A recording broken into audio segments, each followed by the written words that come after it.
ഈ കഴിഞ്ഞ 8-ാം തീയതി ആയിരുന്നു കേട്ടോ നമ്മുടെ ആദ്യക്കുട്ടിയുടെ ബർത്ത്ഡേ.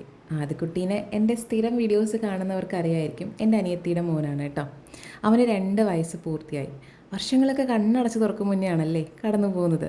ഇത്തവണ കാര്യമായ ബർത്ത്ഡേ ആഘോഷങ്ങളൊന്നും ഇല്ലായിരുന്നു. നമ്മൾ ക്ലോസ് ഫാമിലി മെമ്പേഴ്സ് മാത്രമായ ഒരു നൈറ്റ് ഔട്ട് അതായിരുന്നു കേട്ടോ. പിന്നെ കേക്ക് കട്ടിങ്, ഡിന്നർ, അങ്ങനെ നമ്മൾ പോവാറുള്ള സിനി കഫേയിലായിരുന്നു കേട്ടോ പോയിട്ടുണ്ടായിരുന്നത്. നല്ല അടിപൊളി ആംബിയൻസ് ആയിരുന്നു കേട്ടോ. കുട്ടികൾക്ക് പാർക്കൊക്കെ ഉണ്ട് ഈ റെസ്റ്റോറൻറ്റിൽ. അതുകൊണ്ട് തന്നെ കുട്ടികൾ ശരിക്കും എൻഗേജ്ഡ് ആയിരിക്കും. അല്ലെങ്കിലും ഇതുപോലുള്ള ഫങ്ഷൻസ് എപ്പോഴും നമ്മളെ സ്നേഹിക്കുന്നവരുടെ കൂടെ ആകുന്നതാണ് ബെറ്റർ.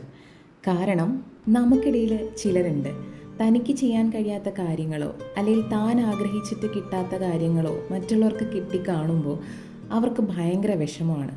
ആ വിഷമം അവർ പുറത്ത് പ്രകടമാക്കുന്നത് മറ്റുള്ളവരുടെ തെറ്റുകുറ്റങ്ങളൊക്കെ കണ്ടെത്തി അത് പറഞ്ഞു നടന്ന് അവർക്ക് സൊസൈറ്റിയിൽ ഒരു ബാഡ് ഇമേജ് ക്രിയേറ്റ് ചെയ്തിട്ടാകും. ഏറ്റവും രസം എന്താണെന്ന് വെച്ച് കഴിഞ്ഞാൽ ഇങ്ങനെയുള്ള കഥാപാത്രങ്ങളൊക്കെ നമുക്ക് ചുറ്റും ഒട്ടും കുറവല്ല എന്നതാണ്. സത്യത്തിൽ ഇവരെ നമുക്ക് തുടക്കത്തിൽ തന്നെ ഐഡൻറ്റിഫൈ ചെയ്യാൻ ഇമ്മണി ബുദ്ധിമുട്ടാണ്. കാരണം പ്രഥമ ദൃഷ്ടിയിൽ ഇവർ ഭയങ്കര സ്നേഹമുള്ളവരായി അഭിനയിക്കും. നമുക്ക് വേണ്ടി എന്തിനും കൂടെ കാണുമെന്ന് മറ്റുള്ളവരെ ധരിപ്പിക്കും. ശരിക്കും ഈ ഫേക്ക് ക്യാരക്ടർ കൊണ്ട് എന്തായിരിക്കുമല്ലേ ഇവരെ പോലെയുള്ളവർ നേടുന്നത്? ഇതുപോലെ ടോക്സിക് ആയിട്ടുള്ളവർ നമുക്ക് ചുറ്റുമുണ്ടെങ്കിൽ അവരിൽ നിന്ന് നമ്മൾ അകന്നു നിൽക്കുന്നതാണ് നമ്മുടെ മെൻ്റൽ ഹെൽത്തിന് എപ്പോഴും നല്ലത്. നിങ്ങൾക്ക് എന്താ തോന്നുന്നതെന്ന് കമൻറ്റ് ചെയ്യാം കേട്ടോ. അപ്പോൾ ബൈ.